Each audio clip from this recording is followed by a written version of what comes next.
Hi යාළුවනේ. අද අපි කතා කරන්නේ ලෝකයේ තියෙන අමුතුම කෑමක් ගැන. මේක සමහරුන්ට අමෘතය වගේ. හැබැයි තවත් සමහරුන්ට මේක දැක්කත් වමනේ යනවා. ලෝකයේ තියෙන එකම කෑමක් ගැන මිනිස්සු මේ තරම් කුලප්පු වෙන්නේ ඇයි? ආදරය කරන්න නැත්නම් වෛර කරන්න කියන ලේබල් එක මේකට වැදුනේ ඇයි? අද අපූරු ලෝකයේ තුරින් අපි හෙලි කරන්නේ බියර් පෙරනකොට ඉතිරි වෙන කුණු ටිකෙන් හදපු රටවල් කිහිපයක පවා තහනම් වුණු මාමයිට් පිටුපස තියෙන අඳුරු සහ විශ්මිත කතාවයි. වීඩියෝ එක අන්තිම වෙනකම් බලන්න. මොකද මාමයිට් කන අයගේ සිරුරට මදුරුවන් බය වෙන්නේ ඇයි කියලා මම අන්තිමට කියනවා.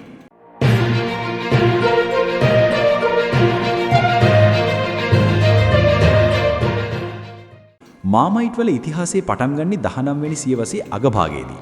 ජර්මානු විද්‍යාඥයෙක් වුණු ජස්ටස් වොන් ලිබිග් තමයි මේක හොයාගත්තේ.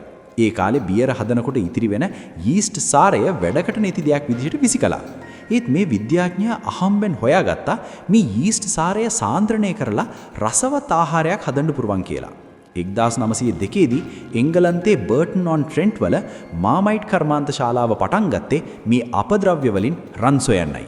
ඔබ දන්නවද මාමයිට් කියන වචනය ආවේ ප්‍රංශ භාෂාවෙන් කියලා? ප්‍රංශ බසින් මාමයිට් කියන්නේ විශාල මැටි බඳුනකටයි. අදටත් බෝතලේ ලේබලේ ඒ මැටි බඳුනේ රූපය තියෙනවා. මුල් කාලේ මාමයිට් විකුණුවේ මේ වගේ මැටි බඳුන් වල දාලා.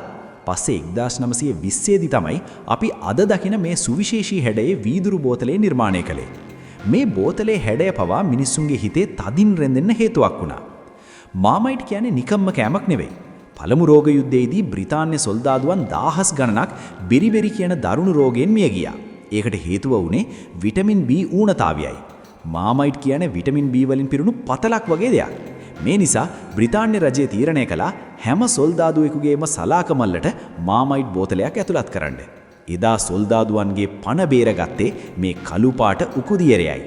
ඔබ විශ්වාස කරනවද 2011 වසරේදී ඩෙන්මාර්ක් රජය මාමයිට් විකිණීම තහනම් කළා කියලා?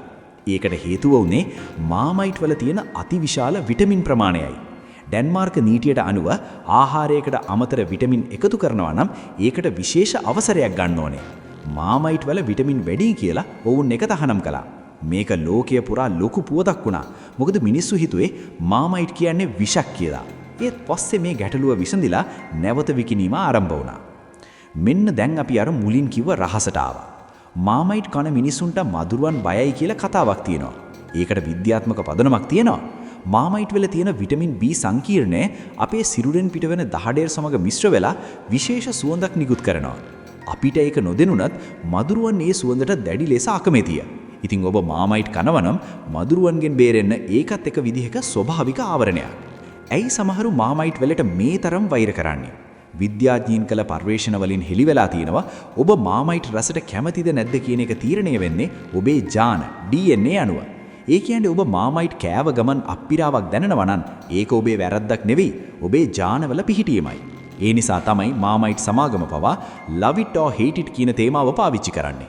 ඉතින් යාළුවනේ බියර් බැරල්ලේ අඩියෙන් හමුණු මේ කළු රතරන් ගැන ඔයාලට මොකද හිතෙන්නේ? ඔයාලත් මාමයිට් රසට ඇබ්බැහි වුණු කෙනෙක්ද නැත්නම් මේක දැක්කත් දුවන කෙනෙක්ද? ඔයාලගේ අත්දැකීම් අනිවාර්යෙන්ම පල්ලෙහින් කමෙන්ට් කරන්න. අපූරු ලෝකයේ සබ්ස්ක්‍රයිබ් කරලා සෙට් වෙන්න. තවත් මේ වගේම අපූරු වීඩියෝ එකකින් හමු වෙමු. ජය වේවා.